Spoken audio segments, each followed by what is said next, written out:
On va terminer donc cette journée de réflexion sur géopolitique du dérèglement climatique. On remercie aux gens qui nous regardent en direct par streaming, qu'on a un peu oublié depuis ce matin. Donc, il y a du monde qui regarde, beaucoup plus qui sont dans la salle. Et en plus, donc, comme c'est une journée de réflexion, donc il y aura aussi donc par la suite donc des réactions sur tout ce qui a été dit depuis ce matin. Donc cette plénière est assez particulière puisqu'en fait donc c'est Europe Écologie Les Verts qui a demandé donc à 4 ONG de réagir sur ce qui a pu être dit, de ce qui se dit de manière générale sur la question du dérèglement climatique. Donc j'ai commencé par présenter dans l'ordre de leur intervention. Donc il y a Anne-Laure Sablé qui est responsable du plaidoyer CCFD Terre Solidaire Climat et Souveraineté Alimentaire à ma droite. Il y aura aussi après Pauline Chetkouti, plaidoyer humanitaire pour action contre la faim à ma gauche. Ensuite il y aura Sabine Gagné aussi à ma gauche qui interviendra comme responsable du plaidoyer sur le domaine entreprise et droits humains pour Amnesty International France.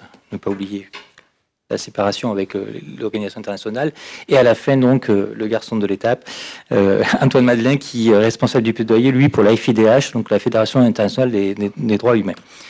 Donc, depuis ce matin, donc, on a eu une non-homogénéité des discours, on va pouvoir dire, depuis entre les tables rondes, entre les discours pessimistes, les discours optimistes, des points de vue un peu différents, ce qui montre toute la difficulté du sujet que l'on aborde, qui est assez nouveau. Donc, de voir la question des dérèglements climatiques donc, dans son aspect géopolitique, pas forcément dans son aspect de la crise, des crises environnementales, des crises écologiques, donc, mais vraiment les conséquences que cela, et surtout la réaction à ce dérèglement climatique, où là, il y a quand même pas mal de différences d'analyse sur ce qu'on peut faire par rapport à ça. Bon, par contre, il y a quand même un seul constat sur lequel qui est assez important, donc c'est la reconnaissance de la réalité du changement du dérèglement climatique, notamment donc, comme on l'a vu avec le rapport du GIEC qui a été validé donc par les États à Séoul. Donc du dernier rapport, puisqu'il y en a eu déjà 6 ou 7 avant, et qui reconnaît donc le fait que le changement donc à 1,5 degré donc est acté. C'est question comment on s'y adapte. Maintenant, donc on est vraiment dans la phase d'adaptation et pas uniquement dans la phase donc de résister à cela.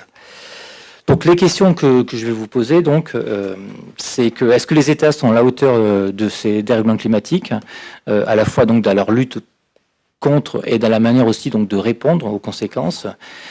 A-t-on un risque de régulation violente avec restriction des libertés publiques? Je fais notamment référence à une vidéo d'Aurélien Barraud qui au détour donc d'une intervention, mais il a dit à plusieurs reprises, donc c'est pas uniquement cette intervention, donc le risque, la nécessité de restreindre les libertés pour résoudre la question du dérèglement climatique, donc ce qui pose la question, notamment, je parle aux organisations sur les droits humains, donc de quelle liberté parle-t-on?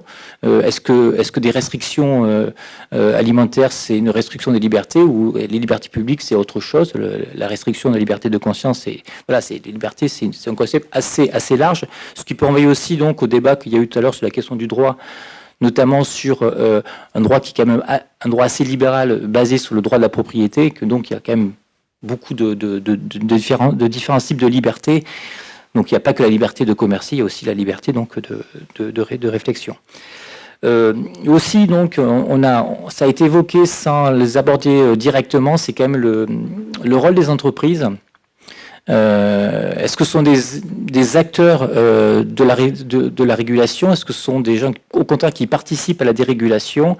Puis les entreprises, c'est aussi quelque chose de relativement très hétérogène, parce que on a parlé beaucoup de l'ordre westphalien et du fait qu'à un moment, est-ce que la question a été posée, donc est-ce que l'ordre westphalien a existé? C'est-à-dire l'ordre westphalien, donc c'est celui qui s'est mis en place il y a 3 siècles, du rôle des États donc dans la gouvernementalité donc de la gestion du monde et des populations, et que les entreprises participent aussi en fait à ce contrôle des populations. Alors contrôle, c'est pas forcément au sens pessimiste, mais c'est aussi au sens optimiste, donc d'apporter donc de la nourriture, de liberté de survivre et de vivre.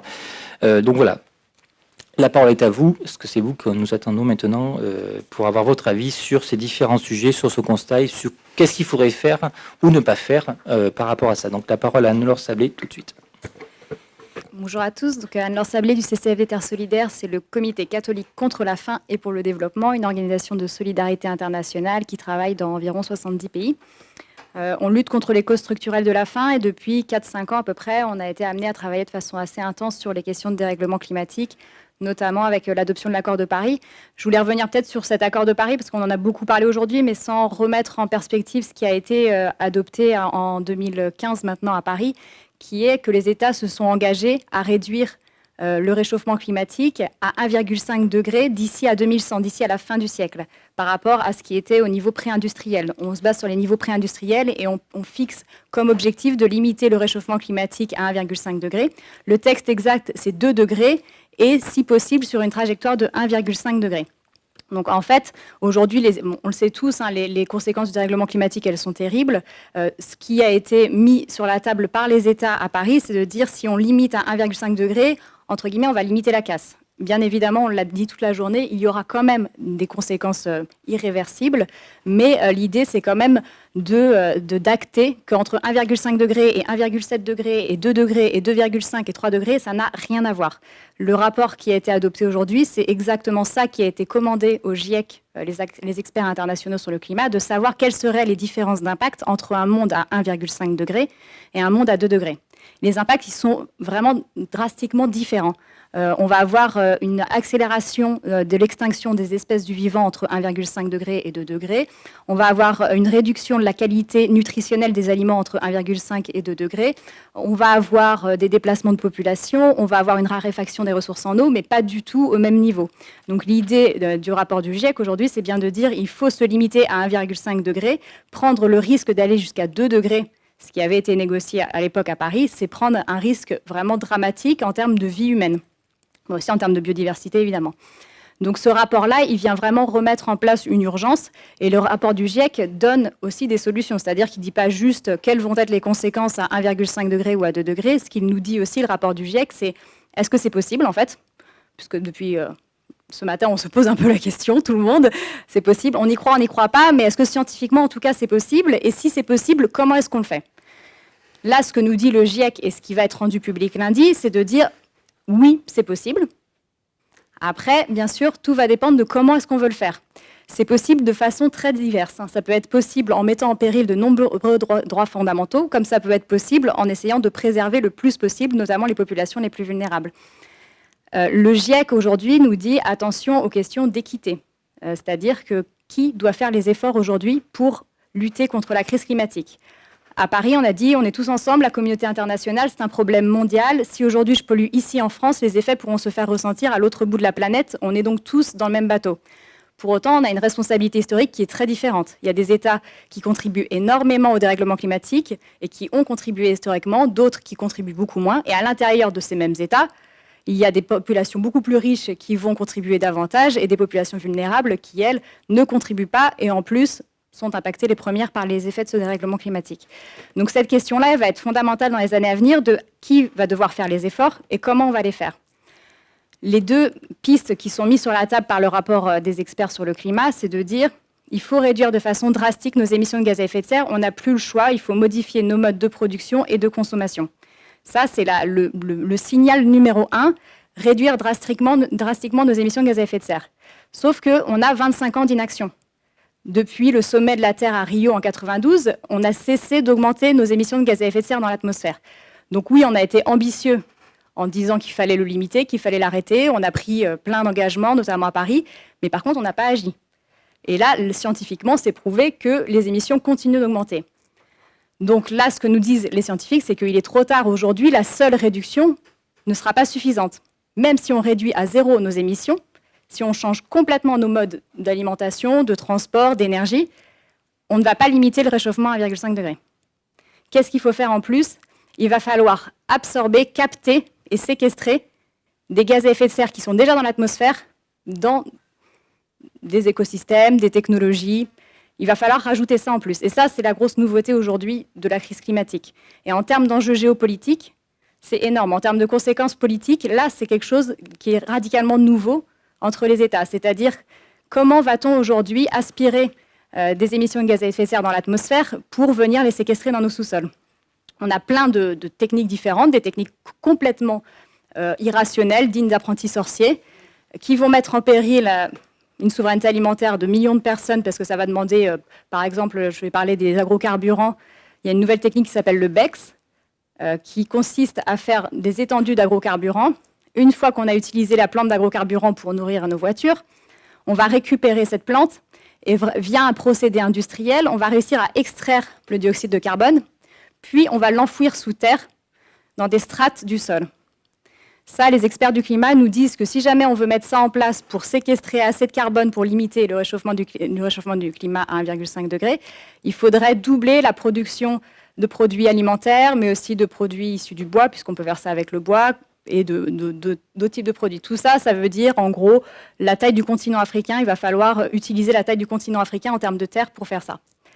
Donc, toutes ces solutions-là, aujourd'hui, en termes géopolitiques, ça va être un enjeu fondamental de savoir où est-ce qu'on va faire ça, est-ce qu'on va faire ça, est-ce qu'on va mettre en péril la nourriture, le droit à l'alimentation des gens, comment ces terres vont être choisies.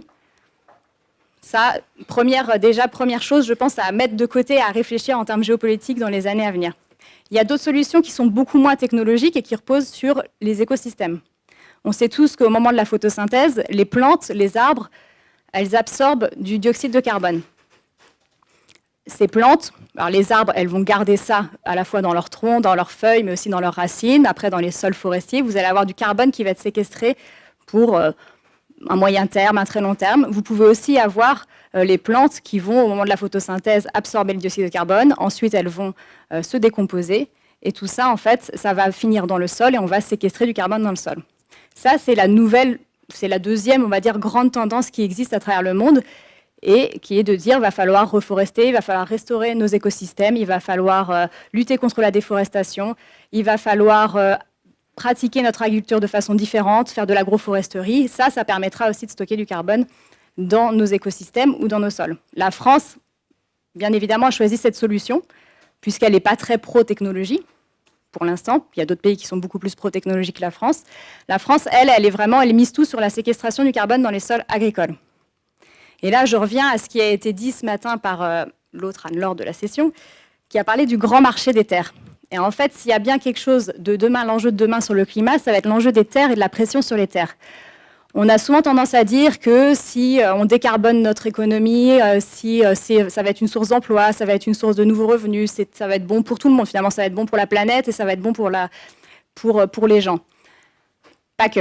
En fait, les mauvaises solutions qui existent aujourd'hui dans une économie très carbonée, elles peuvent exister demain dans une économie pas carbonée. Et la pression sur les terres qui existe aujourd'hui, via l'extraction de ressources naturelles, elle pourra exister demain au nom du climat.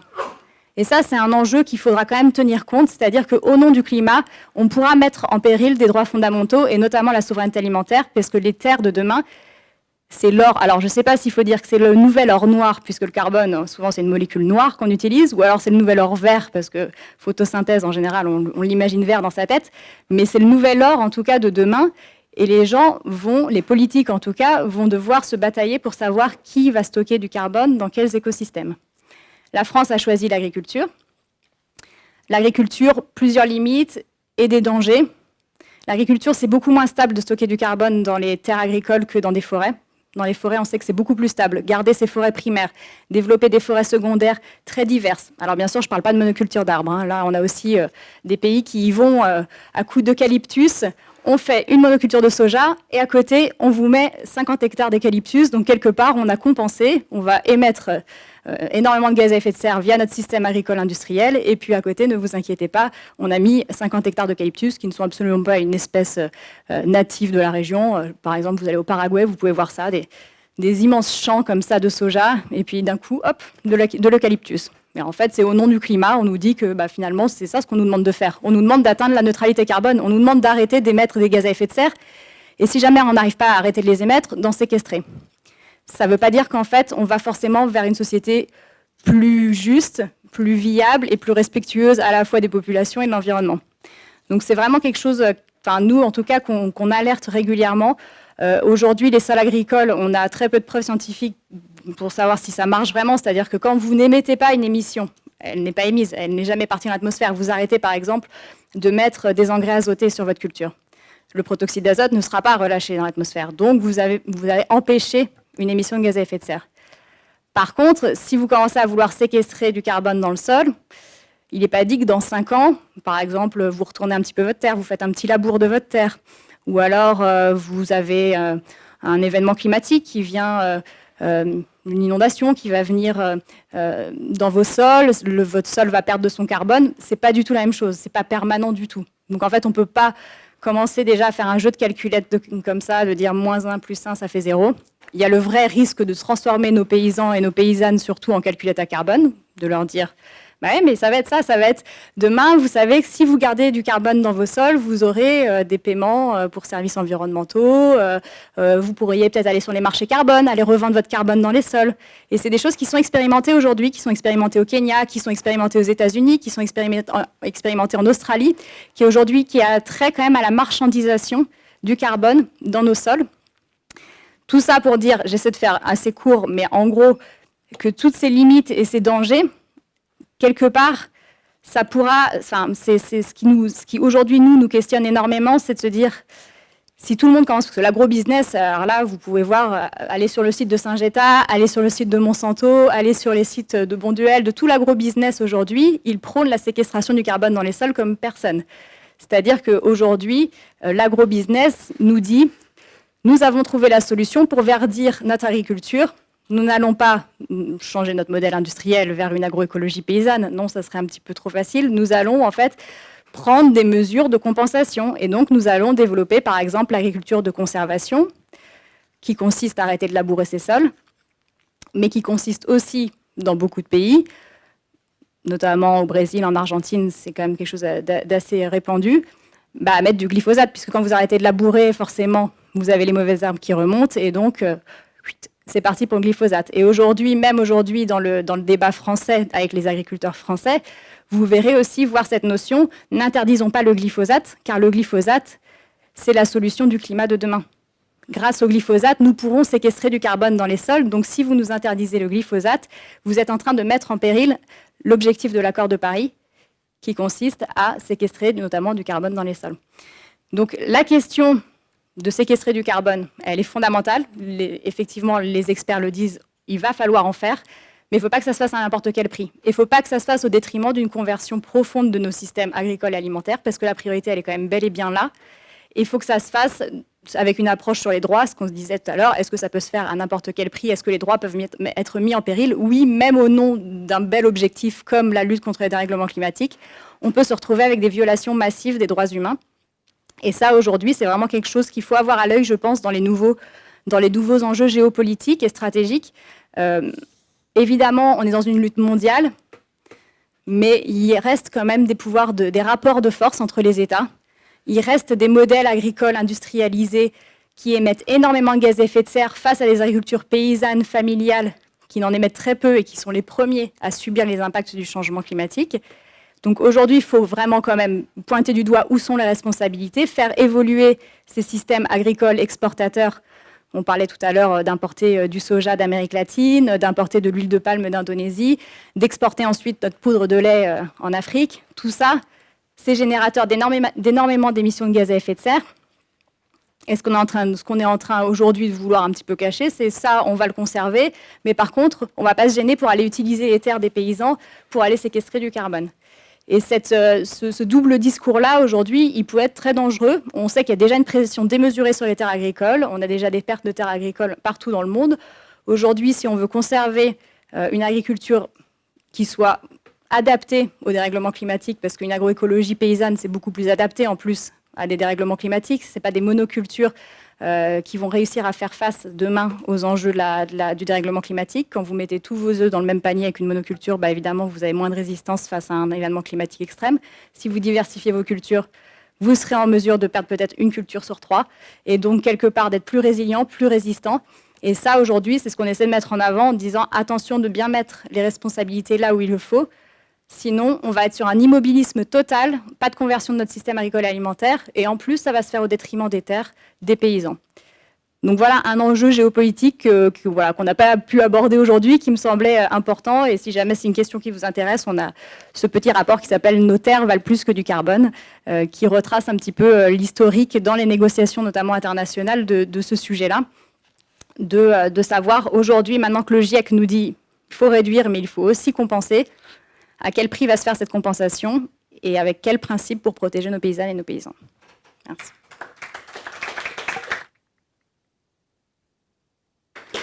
Merci Anne-Laure. Tu as dit quelque chose de très important, c'est-à-dire que souvent donc on a dit qu'il y avait du côté climato-sceptique, donc il y avait les entreprises du pétrole qui s'opposaient donc à tous ces rapports. Et aujourd'hui donc on voit aussi qu'il y a des entreprises qui profitent donc du dérèglement climatique pour défendre donc une des solutions, mais qui est pas du tout compatible avec des solutions compatibles avec la défense des droits humains et qui en fait donc a une répartition en gros de la charge, mais qui se fait au détriment quand même de populations assez importantes. Et donc c'est la question de l'accaparement des terres. Donc le CFD est très présent sur ce sujet-là.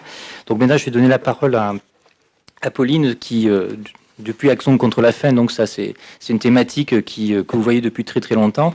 Donc, comment les choses ont évolué, notamment sur les conséquences du dérèglement climatique sur les problèmes de famine et sur est-ce que aussi donc là les entreprises de ton point de vue donc apportent des fausses solutions ou des bonnes solutions, elles sont pas toutes voilà le point, la parole à toi. Merci beaucoup. Bonjour à tous. Donc je suis Pauline Chatcuti, je suis en charge je suis responsable du plaidoyer humanitaire chez Action contre la faim. Il est allumé et il faut juste que je le rapproche. Voilà. Et je souhaitais aussi rebondir sur quelques points qui ont été soulevés auparavant dans le panel précédent notamment. Un point sur la solidarité, parce que je pensais que c'était important de revenir là-dessus. Action contre la faim, c'est une association de la solidarité internationale. Aujourd'hui, je suis en orange, c'est en solidarité avec ceux qui travaillent justement au secours des personnes qui sont en mer. Donc, je crois que, en tout cas pour nous, la question de la solidarité, c'est vraiment fondamental. Et que ce soit au niveau le plus... on va dire le plus restreint possible au niveau de l'individu, quand effectivement nous participons à une réponse humanitaire pour aider les personnes, mais aussi au niveau des États. C'est-à-dire qu'il y a une responsabilité au niveau des États d'être solidaire avec les autres États sur la question du réchauffement climatique ou du dérèglement climatique en général, et sur la question évidemment des migrations, et j'y reviendrai un peu après. Un autre point que je souhaitais aussi adresser avant mon point spécifique sur la faim, qui a été soulevé tout à l'heure, qui est la question du coût, notamment sur la question des migrations. Évidemment, si on parle de 250 millions de personnes qui seront réfugiées environnementales ou déplacées environnementales dans 20 ans, c'est un coût énorme. Dans 20 ans ou dans 50 ans ou dans 100 ans, à vrai dire, c'est un coût qu'on ne peut même pas mesurer. Mais c'est vrai que ça ne se fera pas d'un seul coup, ça va être fait petit à petit, et la réponse et la question du coût, elle se pose déjà maintenant, notamment sur la question de leur réponse humanitaire et de la préparation au désastre. Aujourd'hui, il y a des solutions qui existent pour, on va dire, minimiser l'impact des dérèglements climatiques ou des aléas climatiques forts. La réponse aux catastrophes, la préparation aux catastrophes, aux désastres, c'est une réponse qu'on est tout à fait habilité à donner, qu'on connaît et qui coûte moins cher. C'est-à-dire qu'investir 1 euro dans la réponse au désastre, dans la préparation au désastre, permet de garder, de sauver 7 dollars sur la réponse aux catastrophes. C'est-à-dire que si on se rendait compte qu'en fait investir dès maintenant dans la préparation aux catastrophes, que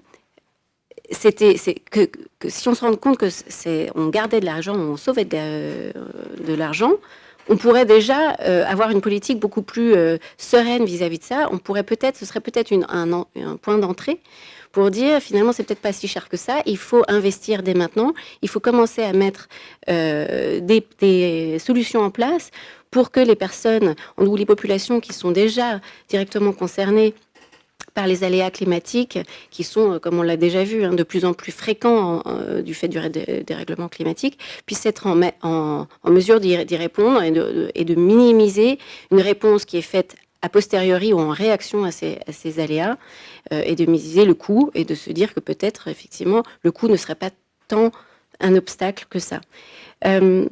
je souhaitais aussi revenir sur un autre rapport qui est sorti récemment, qui est le rapport Sophie, qu'on appelle le rapport Sophie, qui est le rapport sur l'insécurité ou la sécurité alimentaire et la nutrition dans le monde. Il est sorti le 11 septembre de cette année. Et qu'est-ce qu'il montre ? Il montre que pour la deuxième année consécutive, la faim augmente dans le monde. Pourquoi j'en parle ? Évidemment, parce que Action contre la faim, on est directement concerné par cette question, mais parce qu'on voit bien qu'il y a une courbe en fait qui était positive jusqu'ici. On arrivait à réduire la faim dans le monde depuis quelques années, et depuis 2 ans, la faim augmente à nouveau. Et ce que montre ce rapport, c'est qu'un des facteurs clés qui explique cette augmentation de la faim dans le monde, évidemment, c'est le réchauffement climatique ou le dérèglement climatique. Donc on a aujourd'hui, en 2017, 821 millions de personnes qui souffrent de la faim dans le monde, c'est environ une personne sur 9, et que, évidemment, ceux qui souffrent le plus de la faim, ce sont ceux qui sont directement concernés par les aléas climatiques ou le dérèglement climatique, dans les zones qui sont de plus en plus touchées par ces catastrophes, la sécheresse évidemment, la montée des eaux et la désertification en particulier.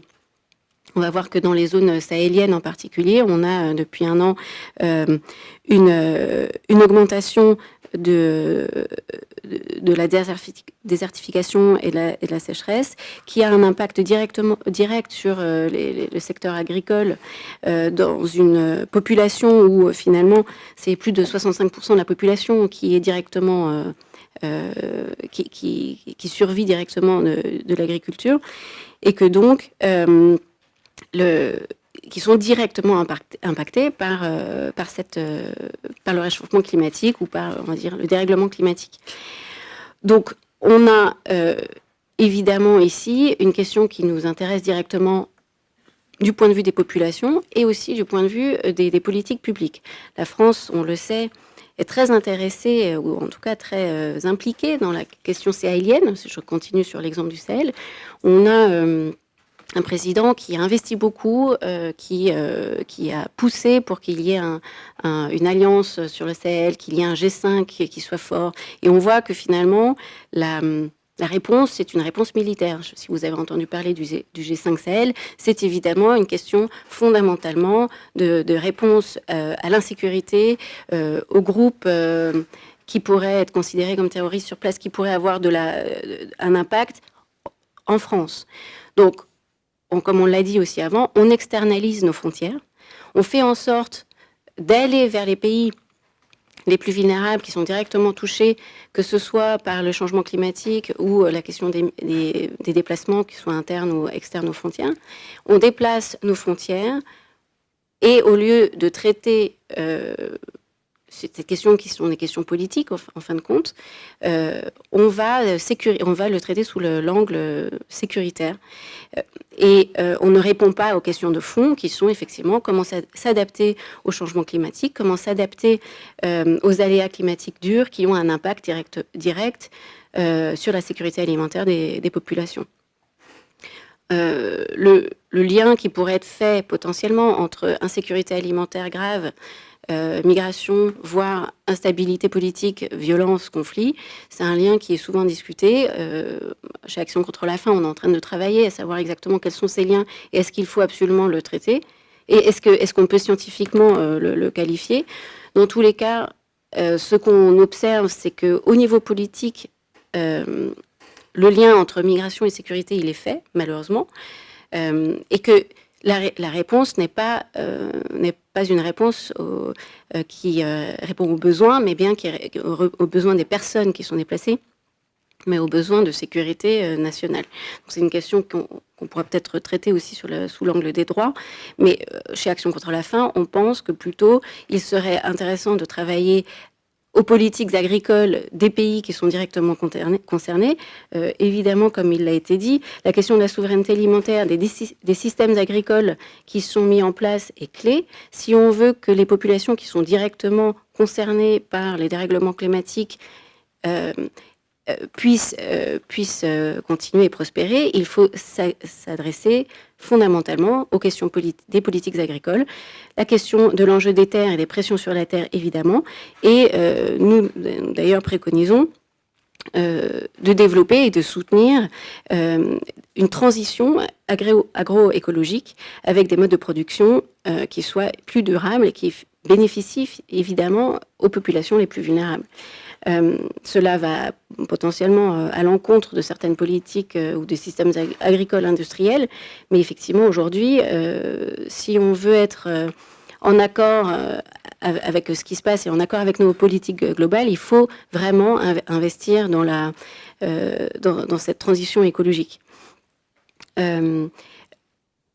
Évidemment, juste pour revenir un peu sur l'agriculture, hein, on l'a dit, c'est un contributeur au changement climatique puisque ça participe aux émissions de gaz à effet de serre.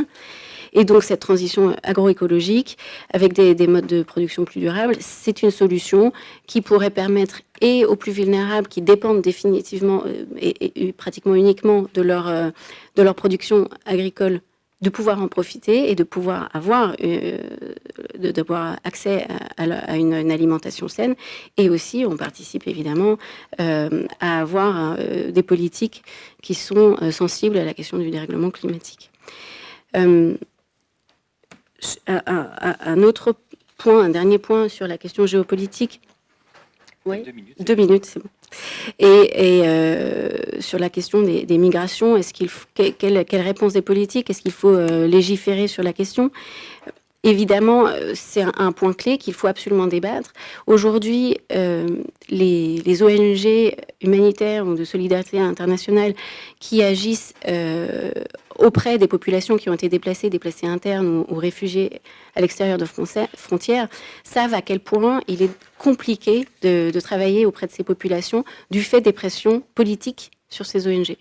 On le voit évidemment avec la question de SOS Méditerranée et l'Aquarius, mais sur les terrains concernés directement, il y a la montée des souverainetés on va dire, des souverainetés de plus en plus fortes qui imposent une certaine façon de travailler auprès aux ONG et qui rendent parfois un peu plus compliquée la réponse auprès de ces populations déplacées pour des raisons politiques internes.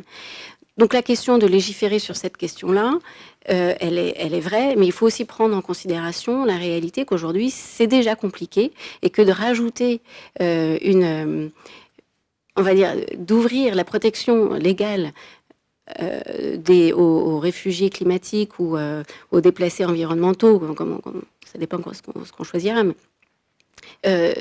n'aidera pas nécessairement l'aide déjà compliquée qu'on essaye d'apporter aux personnes qui sont déplacées ou aux réfugiés. Cela dit, on peut tout à fait enjoindre les politiques internationales, les politiques nationales et internationales à soutenir l'effort qui est fait par les sociétés civiles locales, nationales et les autres organismes qui essaient d'aider ces populations, à continuer à faire ce travail-là, qui est un travail fondamental, qui coûte pas aussi cher finalement que la transition écologique. On a parlé juste avant des coûts que ça pouvait avoir. Aujourd'hui, très clairement, quand on voit les budgets qui sont alloués à la solidarité internationale, c'est ridicule. Donc on peut assez facilement se dire que ça pourrait être, pour répondre tout de suite aux besoins, une solution qui fonctionne. Et je vais m'arrêter là. Merci.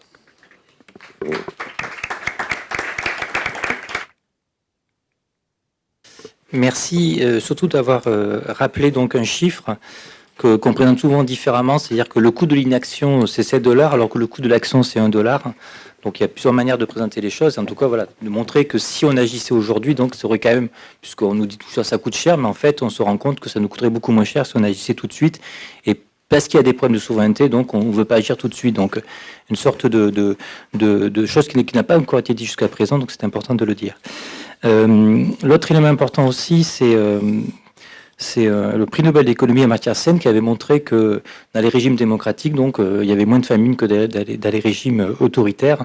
Donc, c'est des travaux qu'il a fait par rapport, donc, notamment à la comparaison Inde et Chine, qui sont importants, qui apportent la question donc, des droits humains par rapport donc, à lutter contre les crises, même dans des situations, on va dire, conflictuelles, puisque donc... et de régimes, on va dire, climatiques proches, puisque quand même, entre l'Inde et la Chine, quand même, il y a quand même peu de distance. Ce sont des frontières communes. Donc ça nous amène à la question donc, des droits humains, donc, avec un autre élément très important qui n'a pas encore été dit, c'est-à-dire qu'on se rend compte quand même que beaucoup de militants écologistes sont assassinés chaque année, notamment au Brésil. Et que même plus, je crois que maintenant la statistique, c'est plus de militants écologistes que de militants syndicaux qui sont assassinés par an. Donc qui montre bien que cet enjeu touche les militants écologistes dans leur lutte pour un environnement beaucoup plus sain et beaucoup mieux partagé. Donc voilà, on voit qu'aujourd'hui donc la question des droits humains prend de plus en plus d'importance dans la fois la lutte contre et pour répondre à la question du dérèglement climatique. Donc je vais commencer par Sabine Gagné, du point de vue d'Amnesty, puisque donc Amnesty n'est pas forcément une organisation écologiste qui aborde ces questions, mais qu'aujourd'hui est obligée d'aborder ces questions donc, de droits humains par rapport à la question écologie. Exactement. Bonjour à toutes et bonjour à tous. C'est exactement comme ça que je voulais commencer pour dire qu'Amnesty International n'est pas une organisation de défense de l'environnement à proprement parler. Nous sommes une organisation de défense des droits humains. Et donc, pour l'instant, notre approche du sujet, c'est que nous voulons nous attaquer aux conséquences du dérèglement climatique sur les droits humains, mais on n'a pas donc d'expertise scientifique sur le sujet. Et en plus, c'est pour le coup un sujet que nous abordons depuis assez peu de temps. Et donc, on a en revanche travaillé depuis de nombreuses années aux côtés de populations touchées par des catastrophes environnementales causées par des entreprises comme la fuite de gaz à Bhopal, par exemple, en Inde, ou les déversements d'hydrocarbures dans le delta du Niger, causés par Shell. On travaille aussi ces dernières années sur les questions d'huile de palme en Indonésie et de cobalt en République démocratique du Congo. Et également, on mène tout un travail de défense des défenseurs des droits humains qui luttent pour sauvegarder leurs terres et protéger leur environnement. Donc, j'insiste vraiment sur notre angle et sur le fait que c'est un sujet assez nouveau, puisque c'est qu'en 2009 qu'on a commencé à engager des actions sur la question. Peu avant la COP 15 de Copenhague, on a lancé une pétition qui appelait à un traité international visant à limiter les émissions de gaz à effet de serre en raison de leurs effets négatifs sur les droits humains. On a poursuivi nos actions en 2015 avec la COP 21 en participant à des actions pour obtenir un engagement pour les droits humains dans le texte final de l'accord de Paris. Et on a publié à cette occasion un appel conjoint avec Greenpeace sur les énergies renouvelables. Et cet appel s'appelait « 100% d'énergie renouvelable pour tous est nécessaire pour protéger les droits de l'homme des effets du changement climatique ». Et dans cet appel, on disait alors « Le changement climatique est une question de droits de l'homme. Aujourd'hui déjà, trop de gens à la surface de la Terre voient leurs droits à la vie, à l'eau, à la nourriture, au logement et bien d'autres impactés par le changement climatique. C'est à nous d'arrêter cet engrenage infernal. Les gouvernements doivent accélérer ce changement à Paris pour éliminer définitivement les énergies fossiles d'ici 2050 à travers une transition juste vers 100% d'énergie renouvelable, de même que la protection et la restauration des forêts et d'autres écosystèmes. » Donc ça vous donne une idée de la position d'Amnesty sur du coup les énergies renouvelables. On a donné aussi des conseils juridiques à Greenpeace au sujet de son action auprès de la Commission philippine des droits humains pour enquêter sur la responsabilité d'entreprises de combustibles fossiles quant aux effets du changement climatique sur les communautés défavorisées. Mais aujourd'hui, donc on en est au niveau interne de l'organisation à construire une position beaucoup plus élaborée, beaucoup plus fine sur la question du changement climatique. On est en train de se structurer sur la question et d'élaborer une stratégie. Donc pour l'instant, c'est la raison pour laquelle on n'a pas mené de recherche encore indépendante au niveau d'Amnesty sur le changement climatique et on n'a pas encore répertorié en ce qui nous concerne, de violations de droits humains qui découlent de politiques gouvernementales mises en place pour lutter contre le réchauffement climatique. Et c'est simplement par manque de ressources internes et d'investissement sur le sujet, plutôt que par manque d'avis ou d'envie ou par en fait, une évidence que le sujet est capital. En revanche, donc, ce qu'on a commencé à constater, c'est que les communautés marginalisées, donc ça, je vais faire une espèce de revue de nos constats. Et je parlerai des réfugiés climatiques. Donc, ce qu'on constate, c'est que les réfugiés, les communautés marginalisées sont souvent les premières à être touchées par le changement climatique en raison de leur grande dépendance vis-à-vis de l'environnement.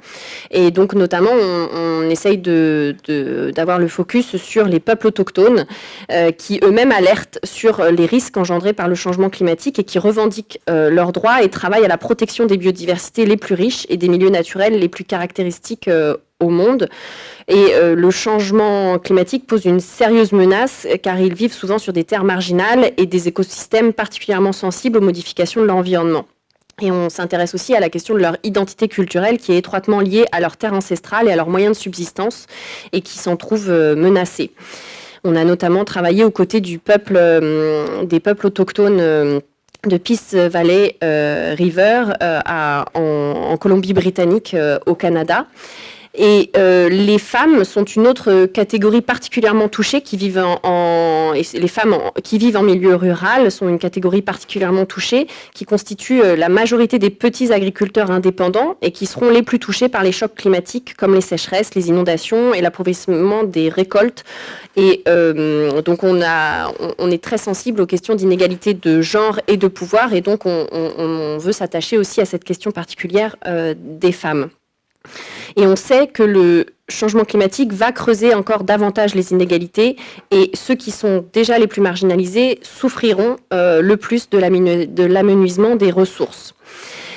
De plus en plus de personnes seront contraintes de quitter leur foyer, devenu inhabitable, non sans être exposées à tous les risques qu'entraînent ces déplacements. Mais pour autant, en termes de vocabulaire et d'idées, Amnesty International ne parle pas encore de réfugiés climatiques. On estime que tant qu'un individu répond à la définition du réfugié, énoncée par le droit international, aucune distinction n'existe entre les différentes catégories de réfugiés. En vertu du droit international, un réfugié est une personne qui, craignant avec raison d'être persécutée du fait de sa race, de sa religion, de sa nationalité, de son apparence à un certain groupe social ou de ses opinions politiques, se trouve hors du pays dont elle a la nationalité et qui ne peut, ou du fait de cette crainte, ne veut se réclamer de la protection de ce pays. Donc ce n'est qu'au cas par cas, en considérant la situation de chaque personne, qu'il sera possible de déterminer si une personne obligée de fuir son pays d'origine à cause du changement climatique répond à la définition internationale de réfugié. En outre, les personnes déplacées en raison du changement climatique peuvent avoir le droit de bénéficier de la protection internationale, même si elles ne répondent pas à la définition internationale de réfugié.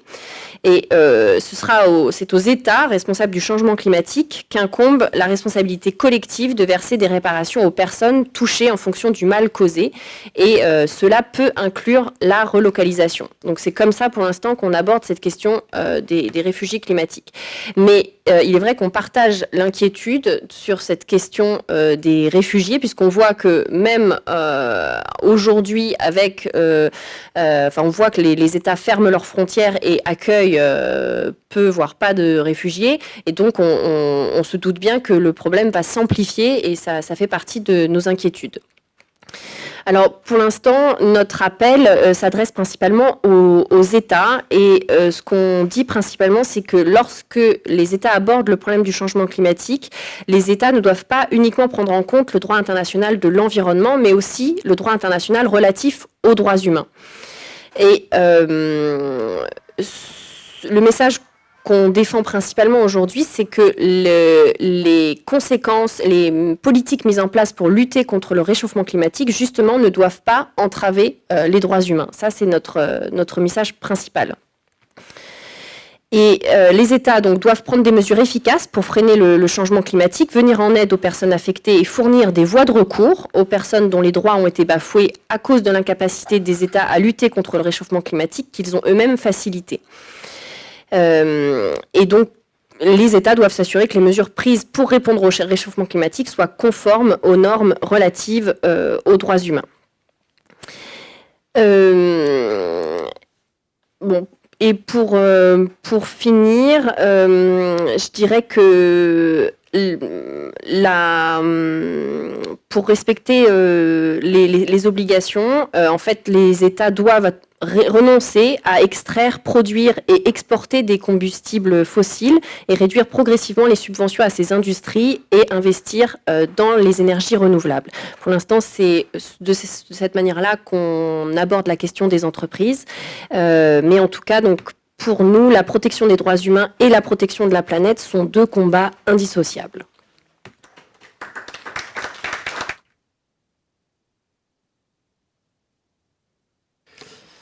Merci, et aussi d'avoir fait référence à un sujet dont on n'a pas trop parlé, c'est le choix des technologies donc, pour répondre au changement climatique. Donc c'est quand même le choix du nucléaire, puisque ça fait partie des préconisations du GIEC. Et notamment, le nucléaire produit quand même beaucoup d'atteintes aux droits humains, donc notamment le cas du Niger pour l'extraction de l'uranium, mais aussi donc sur les zones victimes donc d'accidents nucléaires comme Fukushima ou Tchernobyl, où les populations sont quand même assez maltraitées et surtout ne sont pas, on leur donne pas les risques de revenir dans les zones où on les oblige à revenir dans les zones. Donc là, il y a plein de choses qui sont pas très bien traitées. Alors peut-être pas Anissa, je n'arrive peut-être pas forcément sur ces questions du retour donc à Fukushima ou à Tchernobyl, mais en tout cas c'est un des problèmes quand même, des choses qui sont peu présentées dans le débat politique. Le nucléaire, c'est sans danger parce que c'est dit décarboné, mais ça produit d'autres dangers qu'il ne faut pas oublier. Donc maintenant la parole aussi sur le point de vue de la FDH par rapport à la question donc, de cette prise en compte récente des changements climatiques, du dérèglement climatique par rapport aux droits humains, et puis bien sûr donc sur tous les militants qui sont soutenus, aidés par la FDH, dont certains militants écologistes. Merci à vous. Merci à vous aussi. Je suis peut-être le dernier à prendre la parole, en tout cas comme présentateur cet après-midi. Donc je vais essayer de ne pas trop vous en rajouter trop. Je vais essayer en tout cas d'être prendre le plus de recul par rapport à ce que j'ai entendu aujourd'hui et aussi le mettre en relation avec l'action qu'on mène nous dans une organisation de défense des droits de l'homme. Et puis avec la conviction et la compréhension que finalement, sans avoir traité de manière scientifique le changement climatique dans nos travaux, on est dans le même bateau et on travaille autour des mêmes enjeux. De régulation, de comportement des entreprises, de comportement des États, de comportement du vivre ensemble. Finalement, comment ensemble nous arrivons à travailler, à organiser ceci au mieux, sachant qu'il nous reste encore, qu'est-ce qu'on a dit, 90 ans ou 150 ans avant la fin de l'humanité. Donc, dans le temps qui nous reste, finalement, comment pourra-t-on s'organiser ? Mais en tout cas, je voulais commencer par rappeler comment, d'un point de vue de droits humains, la question du droit à un environnement sain, la question du droit à l'alimentation, la question du droit à l'eau, des problématiques juridiques traversent complètement les enjeux écologiques, si c'est le terme approprié,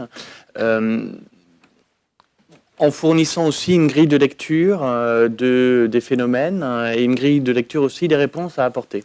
Je pourrais citer un seul exemple, il y en a 50 autres. Le droit à l'alimentation, nous avions eu les dernières années un expert des Nations Unies, Olivier de Scutter, qui était avant aussi secrétaire général de la FIDH, et qui a fourni à la communauté internationale une lecture des enjeux d'alimentation dans le monde aujourd'hui, une lecture finalement de la désertification, une lecture aussi des catastrophes écologiques et rapportée à l'alimentation, rapportée finalement aux premiers besoins de l'être humain, avec derrière aussi une lecture sur comment organiser la responsabilité, quelle doit être la responsabilité des États, quelle doit être la responsabilité des citoyens, des entreprises, dans un tel environnement, des différents acteurs sociétaux pour y répondre. Donc c'est avec la même conviction que ces enjeux et ces combats sont les mêmes, même si on peut parfois utiliser un langage différent. Finalement, je suis convaincu davantage de la similitude de ces actions-là. Au-delà de cette introduction, pour commencer finalement sur le constat, et beaucoup de choses ont été dites aujourd'hui sur les enjeux de réchauffement climatique, j'aurais voulu rajouter très brièvement les enjeux globaux aussi de crise de gouvernance internationale, crise de multilatéralisme. Vous en êtes témoin, chacun d'entre vous lit l'actualité pour le savoir. Avec une attaque de plus en plus importante à l'ensemble des gendarmes, à l'ensemble des mécanismes que nous avons mis en place pour organiser un vivre ensemble, organiser le collectif, des attaques contre la Cour pénale internationale, par exemple les dernières déclarations de John Bolton annonçant que les États-Unis pourraient adopter des sanctions contre les juges de la Cour pénale internationale ou les empêcher de circuler vers les territoires propres à leurs intérêts. Des attaques aussi contre la manière avec laquelle les Nations Unies répondent à ces problématiques-là. Je pense notamment on voit tous les blocages du Conseil de sécurité pour résoudre collectivement aux crises qui traversent le monde, avec l'abus du droit de veto par ses membres permanents, que ce soit d'ailleurs du côté de la Russie, de la Chine, mais aussi des États-Unis pour ce qui est trait de la crise palestinienne, où entre 50 et 60 vétos ont été adoptés par les Américains pour refuser que la communauté internationale intervienne sur le sujet.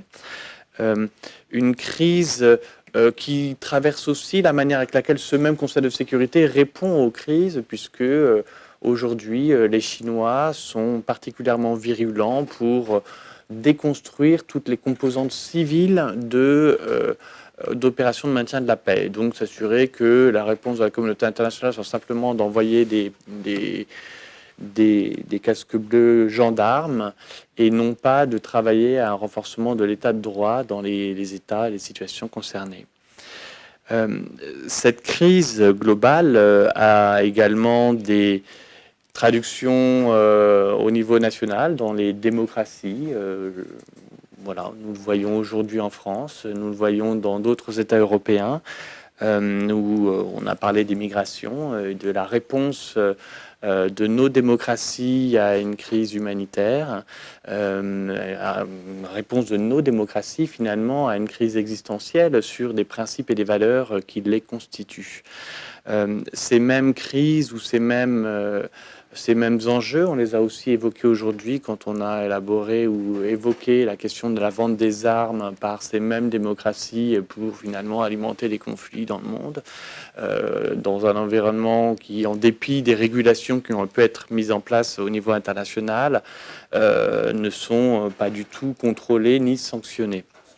Crise de démocratie finalement qui grignote chaque jour un socle essentiel de principes quand elle touche les médias, quand elle touche l'indépendance des médias et quand elle touche enfin l'indépendance de la magistrature que l'on voit se passer en Pologne, en Hongrie ou d'autres attaques aussi aux États-Unis, quand on regarde aussi les débats aujourd'hui sur la Cour suprême américaine, et où finalement le petit juge dont on a parlé aujourd'hui comme étant une barrière et un gendarme essentiel est aujourd'hui attaqué et a raison. Attaqué à raison, puisque ce petit juge défend quelque chose, des principes contre les valeurs et les intérêts d'autres. Et donc aujourd'hui, la question se pose donc de savoir comment va-t-on pouvoir défendre ce petit juge et comment va-t-on pouvoir défendre ce socle international de principes et de valeurs. Troisième niveau d'attaque, alors désolé de les énumérer aussi, mais cela également a été mentionné aujourd'hui, les attaques quant à la primauté des droits de l'homme sur les autres formes de régulation. Les tribunaux d'arbitrage aujourd'hui sont des vecteurs de déconstruction des droits humains.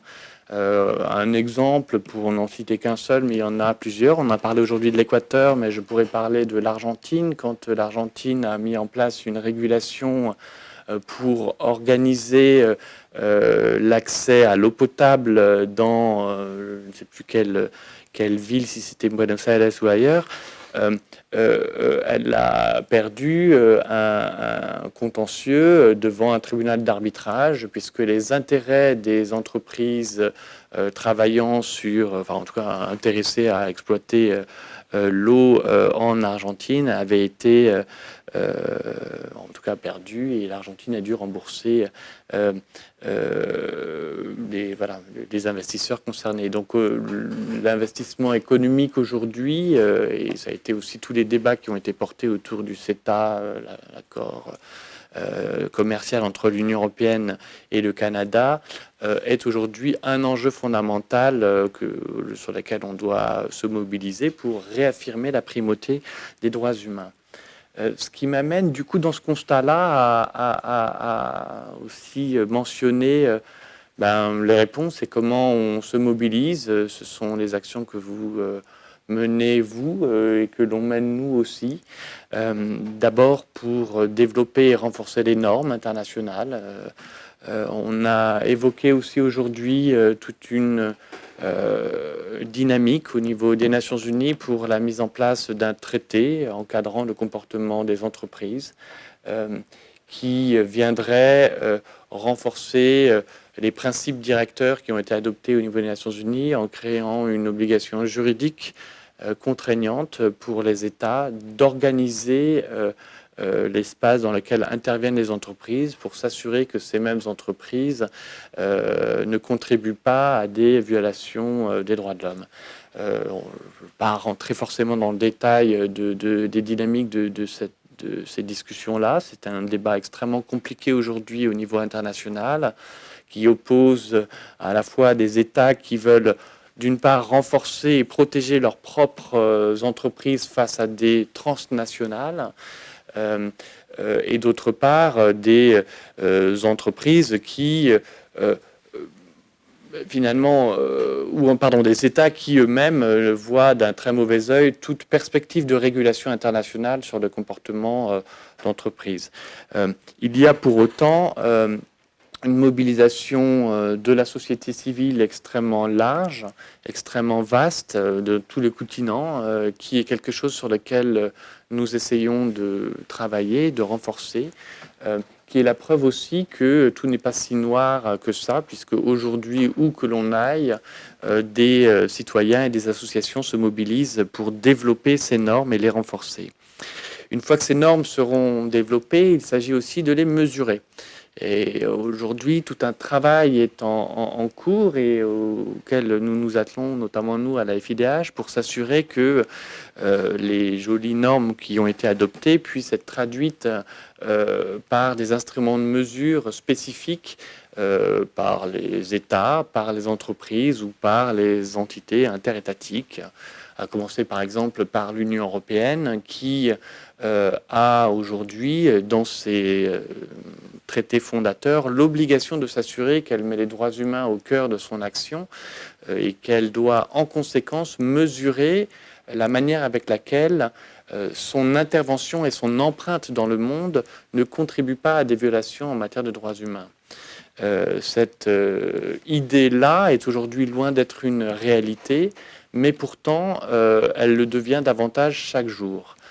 Nous avons, grâce à une action devant une petite juge, l'ombudsman européenne en charge de vérifier le bon fonctionnement des institutions européennes, porté plainte contre la Commission européenne qui négociait un accord d'investissement, un accord commercial, entre l'Union européenne et le Vietnam, un accord qui allait vraisemblablement faciliter les tarifs douaniers pour l'industrie sucrière, comme ça avait été le cas pour le Cambodge, et qui avait amené à des vagues d'accaparement de terres liées au développement de l'industrie de la canne à sucre au Cambodge. Donc du coup, des interventions pour s'assurer que l'Union européenne se dote d'instruments de mesure de cet accord avec le Vietnam. L'Union européenne a été condamnée puisqu'elle n'avait pas mis en place de tels mécanismes. Aujourd'hui, depuis 3 ans que cette décision a été prise, elle est en train d'organiser un système de contrôle de la manière avec laquelle les droits humains, mais également le développement durable, sont aujourd'hui mesurés au quotidien dans les différents accords commerciaux, et est en train de mettre en place toute une infrastructure de mesures et de sanctions le cas échéant, voire même, et c'est la prochaine étape que l'on attend, de disposer de voies de recours pour des communautés affectées, pour pouvoir contester devant l'Union européenne un traité ou un accord si celui-ci aurait pu apporter des violations du droit à un environnement sain. Donc mesurer ce comportement-là, mais également le sanctionner le cas échéant. C'est également un travail qu'il faut mener, et de manière à différents niveaux auprès des entreprises. C'est un travail qu'on mène nous aussi à la FIDH pour non simplement poursuivre en justice des entreprises qui peuvent se rendre responsables d'actes de violation des droits humains dans leur zone d'influence, mais aussi pour travailler avec elles, avec une grille de lecture pour leur permettre de comprendre d'une part leur impact en matière de droits humains, et y compris pour un droit à un environnement sain, et de définir avec elles du coup une grille de lecture qu'elles introduiront dans leur propre chaîne d'approvisionnement pour s'assurer que celle-ci soit conforme. Aujourd'hui, il y a une loi en France qui est une des seules au monde qui oblige les entreprises à partir d'une certaine taille à s'assurer qu'elles mettent en place un système pour contrôler le fait que dans leur chaîne d'approvisionnement, elles respectent un certain nombre de normes. Il s'agit aujourd'hui d'accompagner ces entreprises dans l'élaboration de fonctionnements internes pertinents. Enfin, parce que j'ai probablement été assez long, renforcer les gendarmes et la primauté des normes. Je n'ai pas besoin d'élaborer davantage dessus, mais il est fondamental aujourd'hui de se remobiliser pour la réaffirmation ou la confirmation des droits humains dans la primauté du système international des droits humains face aux autres normes, pour finalement nous mobiliser, sur le dernier enjeu que je voulais soulever, qui est celui de faire comprendre ce qui se passe. Je pense aujourd'hui, dans le monde que l'on traverse, nous voyons des réponses à des crises humanitaires. Face à des réponses à des crises humanitaires, se constituer des crises identitaires, des nouvelles identités ou des affirmations d'identité face à d'autres. Ce sont des sujets sur lesquels nous, organisations de droits humains, ne sommes pas assez équipés pour répondre. Il y a tout un travail à réengager pour savoir faire parler de la vie en diversité, de la diversité de l'humanité et de la vie en communauté, qui sont les enjeux sur lesquels nous, en tant qu'organisation de défense des droits humains, nous essayons de nous mobiliser pour faire comprendre à nouveau pourquoi nous parlons de droits humains et à quels objectifs. Je pense que quand on travaillera davantage à travailler, en tout cas à nous mobiliser sur le réchauffement climatique, et ça a été évoqué aussi aujourd'hui, un des axes fondamentaux de notre mobilisation sera celui de faire comprendre ce qui se passe et faire comprendre les méthodes et nos méthodes et les réponses que nous proposons. Voilà, je vous remercie.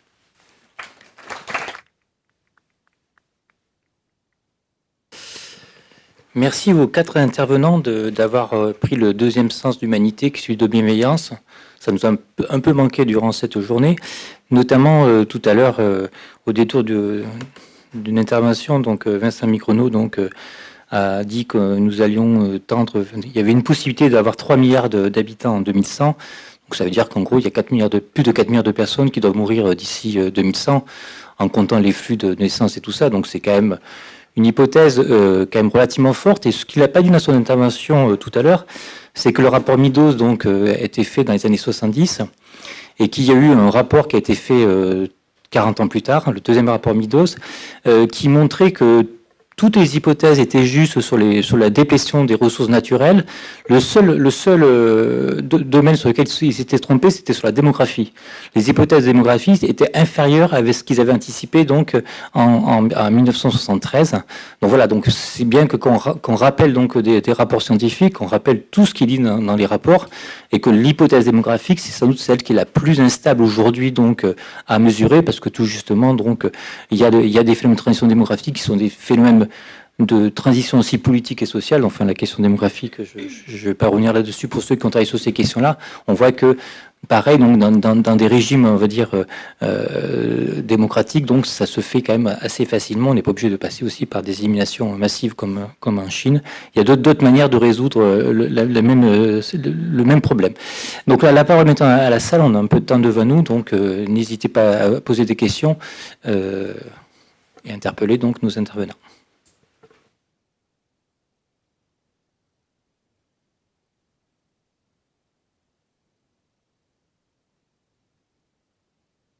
Oui, bonjour. Moi, j'avais une question en fait assez naïve. On a pas mal, enfin, je vous ai pas mal entendu évoquer déjà un constat partagé par rapport au problème qui est posé, et d'autre part un manque de moyens sur certains points. Hein, je généralise pas. Donc, évidemment, vous travaillez tous sur des sujets différents. Il y a, je veux dire, une expertise de chacun, mais est-ce qu'on peut, puisqu'on est dans des ateliers de prospective, imaginer non seulement une collaboration, mais une union des différentes ONG pour peut-être, hein, je dis c'est une possibilité, espérer avoir un impact plus fort, notamment en termes de ressources humaines, et aussi de se faire entendre une seule voix sur la question du dérèglement climatique et de ses conséquences.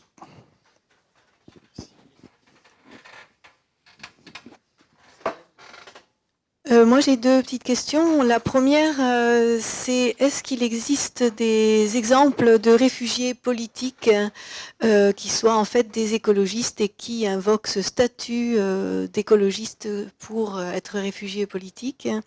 Et l'autre question, c'est à propos des désherbants, des glyphosates, etc., puisque les mauvaises herbes, à mon avis, stockent autant de carbone que les bonnes plantes. Donc, est-ce que l'argument du glyphosate ne tombe pas de lui-même, puisqu'il s'agit d'éliminer les mauvaises herbes dans les récoltes?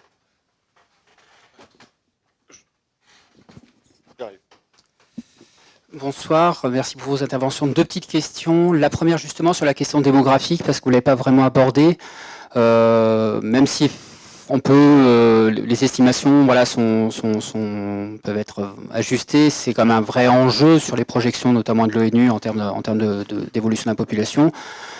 Avec quand même un vrai problème, c'est qu'on ne peut pas dire à la fois aux Africains, vous faites trop d'enfants alors qu'ils ont un impact carbone, on va dire, de moins d'1 tonne de CO2 par an et par habitant, alors que nous on en a 9 ou 10.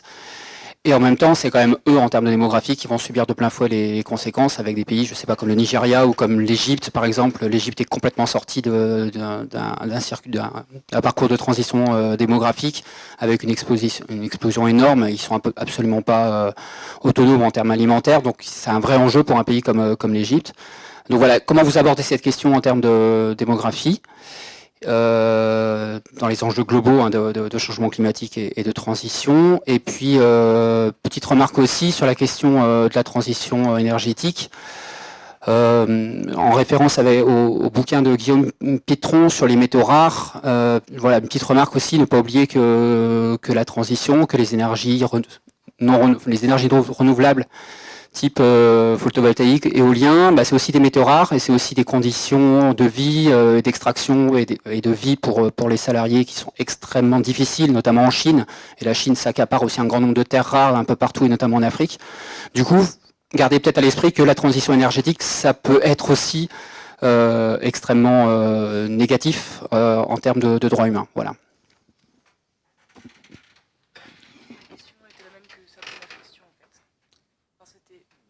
Allez-y. Enfin, c'était voilà, pareil pour savoir quel est le point de vue d'organisations qui travaillent sur toutes les questions des droits humains. Quel est votre point de vue par rapport au modèle de régulation des naissances voilà. Et du coup. Donc ma question, c'est concernant les entreprises multinationales. Compte tenu de leur poids économique, qui dépasse dans beaucoup de cas le poids des États, qu'est-ce que vous faites en tant qu'ONG pour impliquer ces structures-là?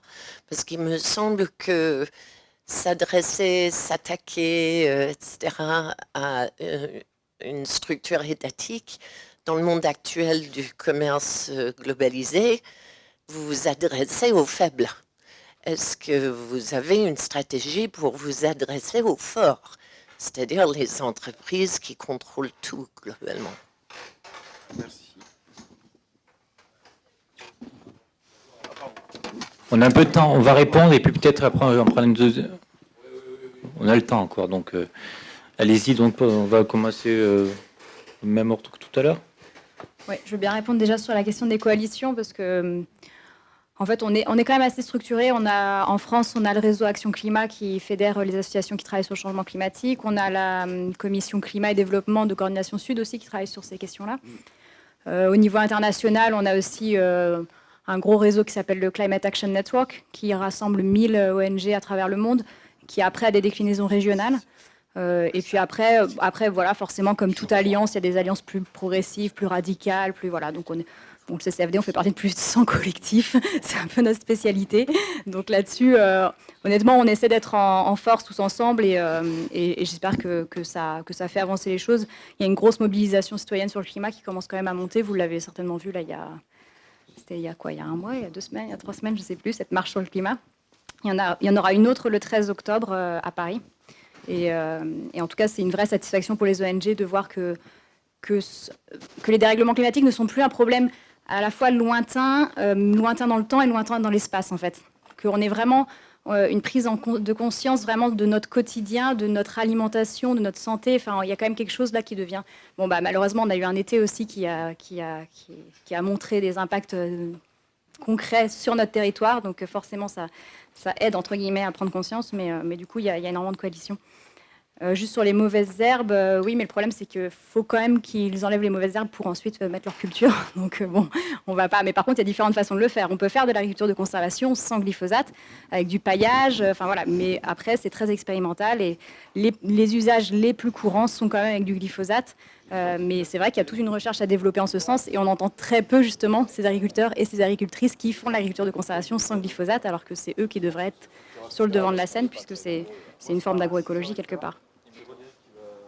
Les métaux rares, tout à fait d'accord sur la question. Et ça, c'est une grosse question, je trouve, qui n'est pas assez mise en avant. J'espère qu'il va être mise en avant à partir de lundi, quand tout le monde va réagir sur ce rapport 1,5 du GIEC, qui est que le GIEC nous dit qu'il faut réduire nos émissions. Donc réduire nos émissions, ça ne passe pas que vers de la transformation de nos modes de consommation vers quelque chose qui n'émettrait pas de gaz à effet de serre. Il y a aussi quand même la question de la réduction de notre consommation. Nous, sur les systèmes alimentaires et agricoles, on en parle beaucoup. On a parlé de 821 millions de personnes qui souffrent de la faim, mais on ne parle pas aussi de toutes les personnes qui sont en état de malnutrition, mais malnutrition à la fois sous terme de manque, mais aussi de surnutrition. La malnutrition, ça inclut aussi l'obésité dans nos pays. Et là, je ferai le lien avec la question de la démographie. Non, on ne traite pas la question de la démographie. Pourquoi? Parce qu'en fait, on pense que les causes structurelles, elles ne sont pas là. Aujourd'hui, on nous dit, bah, mais il y a 821 millions qui souffrent de la faim. Est-ce que finalement, si ces 821 millions de personnes n'étaient pas là, si on avait traité les questions démographiques, on pourrait nourrir le monde? Aujourd'hui, on est capable de nourrir 12 milliards de personnes. Donc en fait, on a la production nécessaire. Si on s'attaquait juste aux pertes et au gaspillage, il y aurait 1,4 milliard de personnes qui pourraient manger en plus. Donc on couvrirait théoriquement ces 821 millions qui souffrent aujourd'hui de la faim. Donc aujourd'hui, pour nous, s'attaquer à la question de la démographie, c'est pas s'attaquer aux causes structurelles de nos défaillances, de nos systèmes. Et oui, la question des multinationales, je vais parler pour le CCAV, je pense que les autres organisations pourront aussi réagir là-dessus. On cherche à encadrer les États et que les États ensuite encadrent leurs acteurs, tels que les multinationales. Alors évidemment, il y a certaines ONG qui vont aller travailler directement avec les multinationales. Moi, je sais qu'au CCAV, Terre Solidaire, ce n'est pas notre approche. Notre approche, elle est de faire bouger les cadres au niveau des décideurs politiques. Et c'est pour ça qu'on se bat effectivement avec Amnesty, avec la FIDH, sur ce traité contraignant à l'ONU, sur cette loi de devoir de vigilance qui a été adoptée en France. Et pour nous, c'est le rôle de l'État, puisque après, on va avoir aussi cette question de la dilution de l'État parmi les autres acteurs.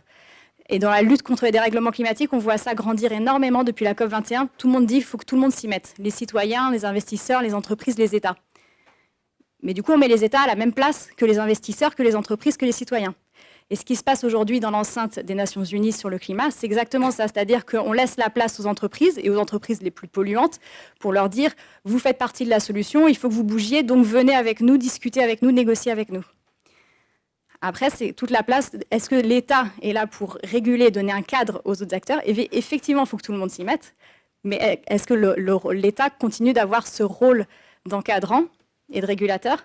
Ou alors est-ce qu'on le met à la table avec tout le monde? Et donc, une voix d'un État vaut la voix d'un investisseur. Et un investisseur ne va pas rechercher le même intérêt qu'un État, théoriquement. Après, il y a effectivement des États qui sont dans une dictature. Et là, je ne vais pas les comparer ou les lobbies.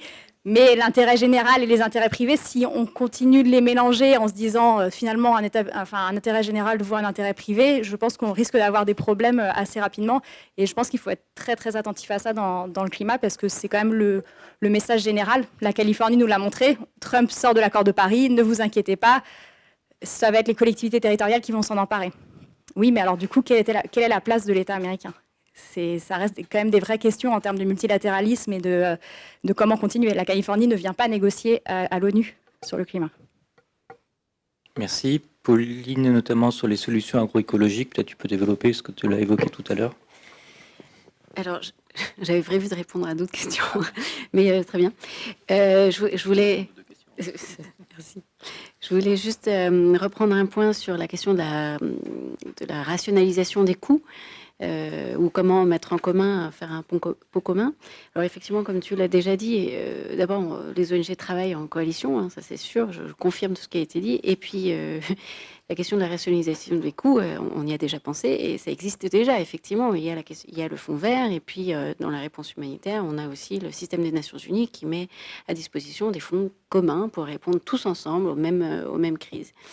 C'est pas tellement ça. Il n'y a pas de rationalisation de coûts. En fait, là, on est sur l'économie de bout de chandelle, comme on dit. C'est-à-dire que on peut mettre tout en commun. C'est finalement juste une question de volume. Aujourd'hui, très clairement, l'intérêt n'est pas de mettre de l'argent sur cette réponse-là ou de soutenir l'activité de la société civile. L'intérêt est beaucoup plus économique, effectivement, à développer des stratégies qui répondraient aussi à un intérêt privé nationaliste, enfin national, on va dire, pardon, de l'État qui mettrait des financements. Donc, ça existe. À mon avis, c'est pas suffisant et je ne sais pas si ça répondrait finalement à la question du coût en général. L'autre point que je voulais faire sur ce à quoi je voulais répondre, c'était aussi sur la question des multinationales et est-ce que c'est s'attaquer aux plus faibles d'aller vers les États. Entièrement d'accord avec ce qui a été dit précédemment. L'État a quand même un rôle de contrôle de ce qui se passe et un rôle de promotion de l'universalité des droits et de la primauté des droits. Si on va spontanément vers ceux qui auraient le plus de pouvoir, parce qu'en fait c'est eux qui détiennent les cordons de la bourse, encore une fois, On ne va pas aller vers ceux qui ont la capacité en fait de soutenir les droits humains ou de s'assurer que les droits humains sont protégés. Donc je pense que c'est pas une erreur de se concentrer ou en tout cas de faire du plaidoyer vis-à-vis des États. Et ici effectivement on parle bien de plaidoyer, donc la défense des intérêts généraux et pas du lobby, et on fait pas de l'intérêt privé. Mais c'est important de rappeler que les ONG, en tout cas Action contre la faim et celles qui sont autour de la table, je pense, se conçoivent comme des entités qui ont pour intérêt fondamental de défendre l'intérêt général et en particulier des populations les plus vulnérables qui sont directement touchées par ce dérèglement climatique. Et les États ont un rôle fondamental ici à jouer. Sur l'agroécologie. Quelle était la question? J'ai oublié. C'était sur la question du glyphosate, donc qui a quand même des technos. Qui était traitée. D'accord. Non, c'est bon. J'ai plus. Pardon, j'ai oublié la question.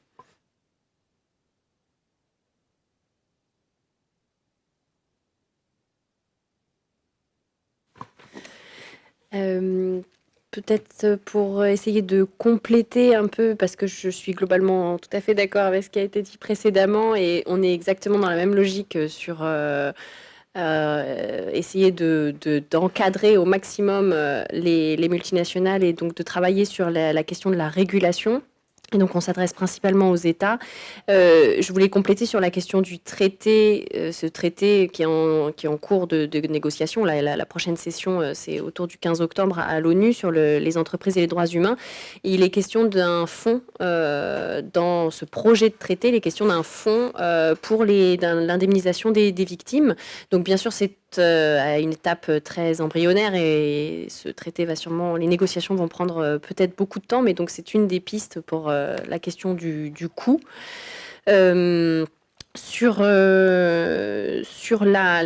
Qu'est-ce qu'on fait pour impliquer les entreprises? Effectivement, nous, on a pour principe de ne pas avoir de rôle de conseil en direct auprès des entreprises. On ne s'adresse pas à chaque entreprise en particulier pour les aider à faire leur plan de vigilance. Une précision sur la loi sur le devoir de vigilance qu'on a évoqué en filigrane depuis quelques instants. Cette loi a été adoptée en février l'année dernière et vise à mettre à forcer donc certaines grandes multinationales qui ont entre 5 et 10 000 employés à faire un plan de vigilance pour s'assurer que leurs partenaires commerciaux, les filiales, les sous-traitants respectent les droits humains. Cette loi intègre la question de l'environnement, puisqu'on parle des risques d'atteinte aux droits humains, à l'environnement, à la sécurité et au travail. Donc c'est extrêmement important.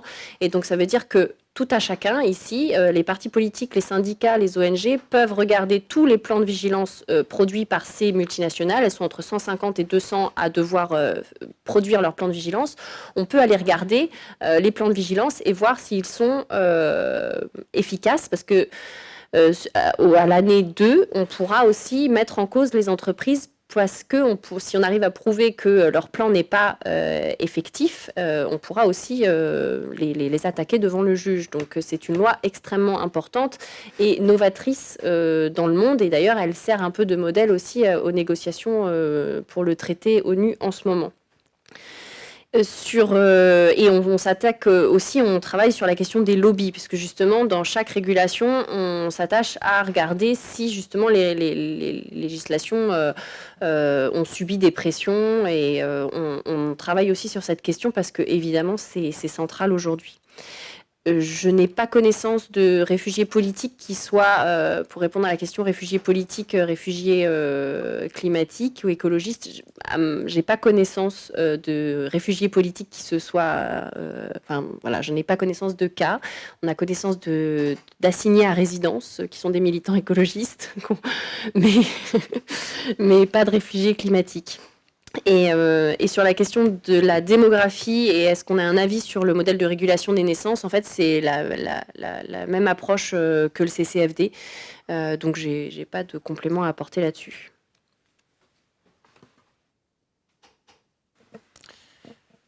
Très rapidement sur certains points.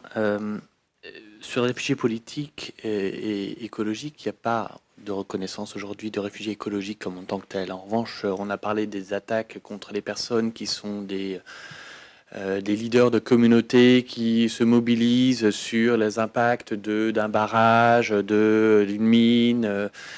Certains se font assassiner, d'autres sont menacés et donc du coup peuvent disposer d'une protection particulière dans ce contexte-là. Donc du coup, ce n'est pas parce qu'il encourt un risque écologique, mais c'est parce qu'il encourt un risque politique qu'ils ont été reconnus comme tels. J'avais une réponse à formuler sur notre mobilisation sur la démographie. On n'intervient pas spécifiquement sur le contrôle des populations. En revanche, là où on intervient, et je pense que c'est un vecteur clé de entre guillemets d'assainissement d'une démographie, si je peux utiliser ce mot-là, c'est l'émancipation des femmes. S'assurer que dans tous les pays du monde aujourd'hui, les femmes puissent être libres d'accéder au travail, d'être indépendantes, d'être etc., etc., etc. Dernier point sur les entreprises, je pense qu'à l'AFIDH, on a une étude un petit peu différente de celle qui a été mentionnée, notamment de quelle est notre attitude vis-à-vis des entreprises. Les États sont les premiers, juridiquement responsables de la mise en œuvre des obligations internationales relatives aux droits humains. Pour autant, la problématique de mise en œuvre des droits humains dépasse le cadre des États, puisque ceux-ci se font soit convaincre par des lobbies, soit sont dans un état, quand on regarde le Bangladesh, incapable d'organiser une quelconque régulation. Il y a tellement de corruption dans ce pays que malheureusement, un drame comme celui de Rana Plaza ne pouvait pas être évité. Et donc, dans un tel environnement, nous, depuis une vingtaine d'années, avons travaillé alors à la hauteur de nos ressources, c'est-à-dire très faible, en étant 3 ou 5 personnes à y travailler, à accompagner certaines entreprises pour comprendre ce dont on parlait et comprendre comment organiser un système de due diligence, en tout cas de comportement à l'intérieur de ses propres systèmes d'approvisionnement, et quels sont les contrôles à mettre en place à cet égard, comment s'assurer qu'il puisse y avoir un redressement en cas de violation, etc., etc., etc. Donc c'est un dialogue que l'on mène avec des sociétés qui aujourd'hui sont responsables d'une empreinte particulière dans nos sociétés, et donc c'est pour ces raisons-là que nous avons mené ce travail-là. C'est 10% ou 5% de l'action que l'on mène par rapport à celle que l'on mène à l'intention des États, mais qui a en tout cas fait l'objet de débats importants chez nous et qui est assumé. Sur la question des réfugiés, donc des prisonniers politiques, donc il y avait un écologiste au Tchad, dont j'ai oublié son nom, qui était assez célèbre, qui avait lutté contre l'exploitation du pétrole. Il y a beaucoup d'assassinats, donc ils n'ont pas été en prison, sauf au Brésil. C'est au Brésil, on a des gens du mouvement des Sans-Terre qui sont allés en prison sur des actions écologistes. Il y a un Turc, membre du parti écologiste turc, qui a été assassiné pour une lutte contre un barrage. Enfin, voilà. Après, c'est pour des raisons. Enfin, l'écologie, c'est une question d'ensemble, donc c'est pas forcément pour une lutte environnementale précise, mais c'est pour un ensemble d'éléments qui fait que les personnes vont en prison. C'est pas uniquement pour des voilà, c'est ce que je veux dire sur ce point-là. Je ne sais pas s'il y a peut-être encore une dernière question, et puis je conclurai. Une dernière. Oui, j'avais une question pour... Bon, je m'exprime quand même. Rapidement, j'avais une question pour la représentante d'Amnesty International. Tout à l'heure, on a eu une juriste internationale qui nous a dit la nécessité d'avoir une évolution de la définition de réfugiés pour y intégrer les réfugiés climatiques. Et il me semble, je ne sais pas si j'ai bien compris, que vous avez dit strictement l'inverse, c'est-à-dire que, alors je ne sais pas pour quelle raison, est-ce que c'était pour prévenir d'un risque de changement de cette définition, ou voilà, j'ai pas très bien compris ça.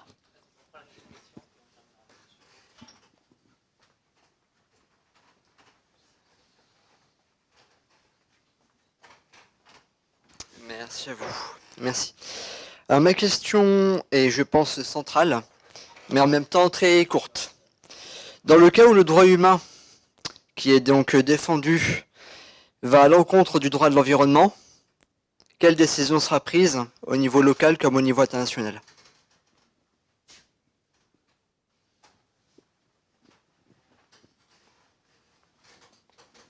Donc, dernier tour de parole. Est-ce que je peux apporter juste un complément concernant les réfugiés climatiques? Micro alors. Attends, prends un micro, parce que sinon... Juste une information qui me paraît importante, parce qu'elle est en France.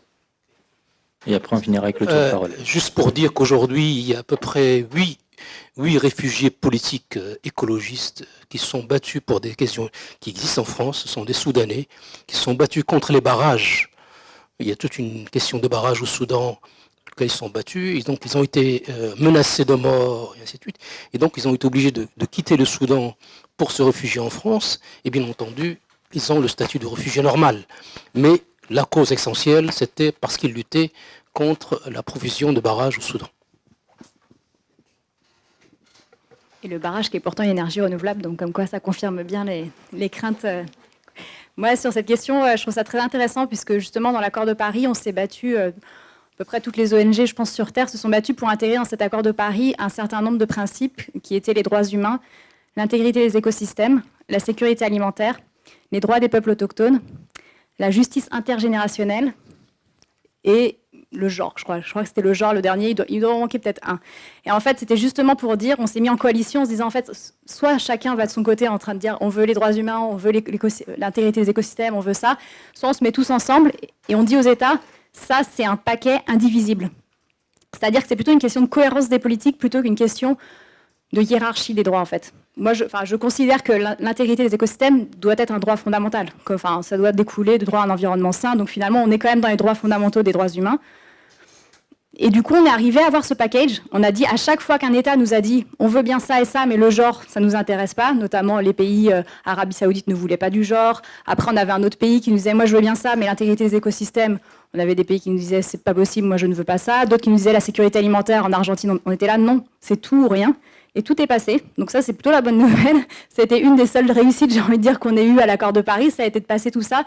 Et aujourd'hui, on se bat pour dire que la biodiversité, par exemple, ça doit être au même niveau que le climat. Donc, utiliser du glyphosate qui nuirait à la biodiversité, en fait, c'est pas une question de ce qu'on appelle les trade-offs en anglais. C'est pas l'un ou l'autre, c'est l'un et l'autre. Et donc, il va falloir trouver des solutions qui vont croiser des enjeux sociaux, économiques, environnementaux, culturels. Et c'est qu'à cette condition-là qu'on arrivera à une transition juste, et pas juste à une transition.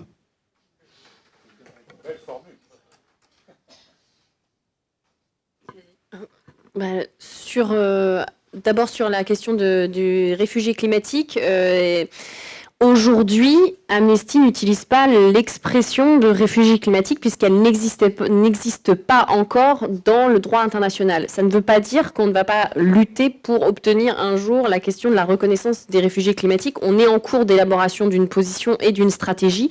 Donc je ne peux pas dire aujourd'hui ce qui ressortira de cette stratégie et de l'évolution de notre organisation. On est une organisation humaine, donc vivante et mouvante, et on évolue aussi en fonction du monde qui nous entoure. Donc les choses vont bouger, puisque les positions, elles bougent au fur et à mesure.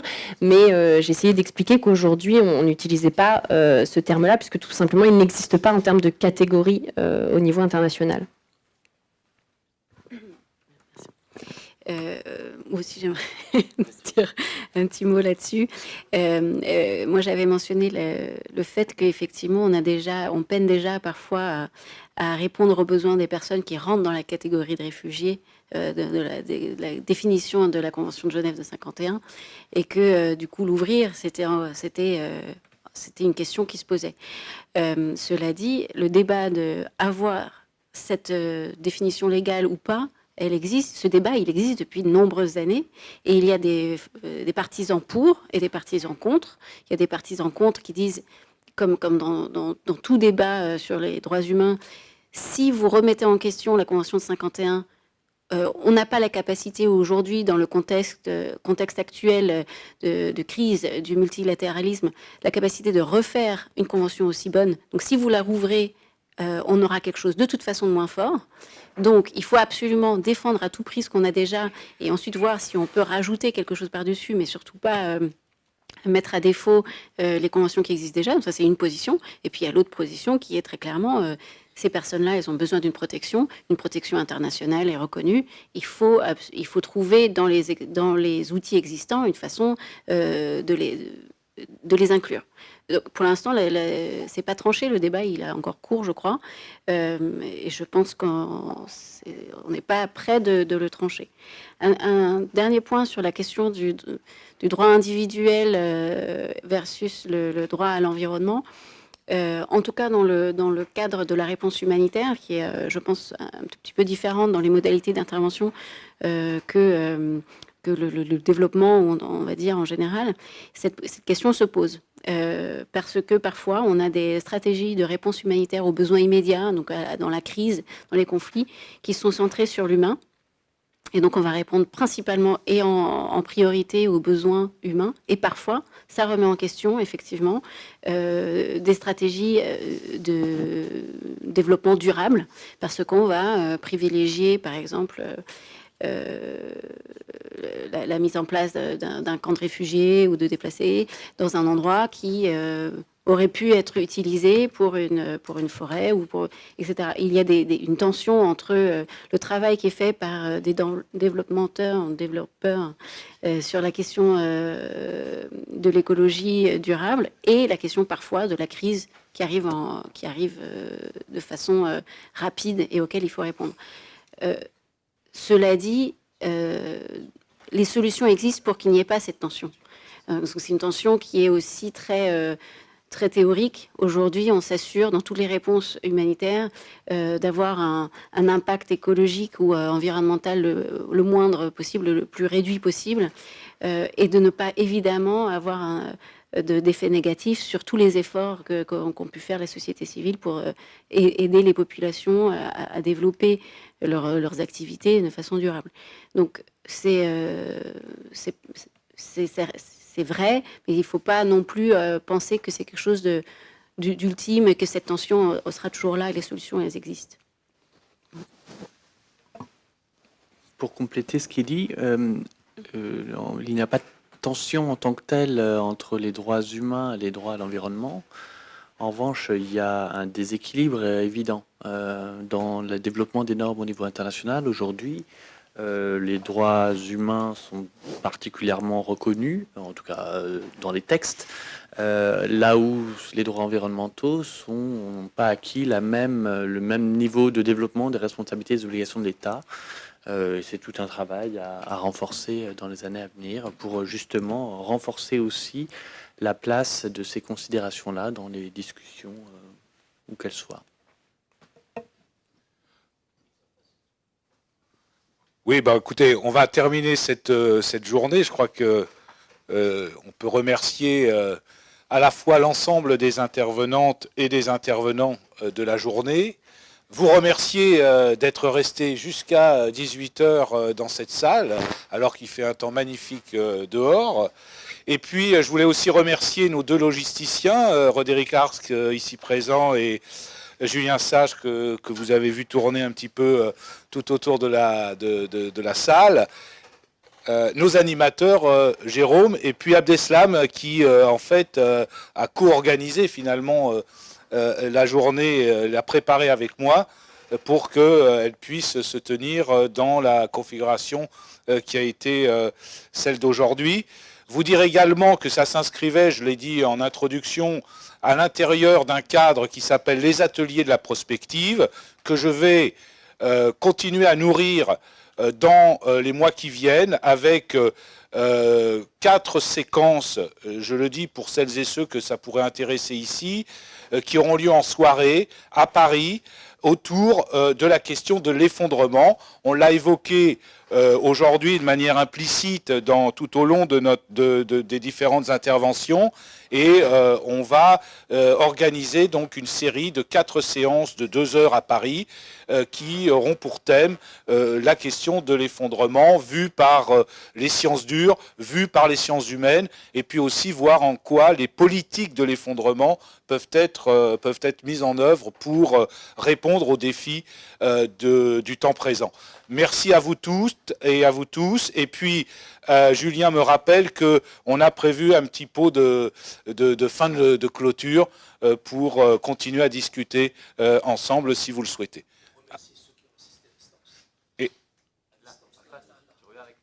Et remercier effectivement toutes celles et tous ceux qui nous ont suivis sur Facebook.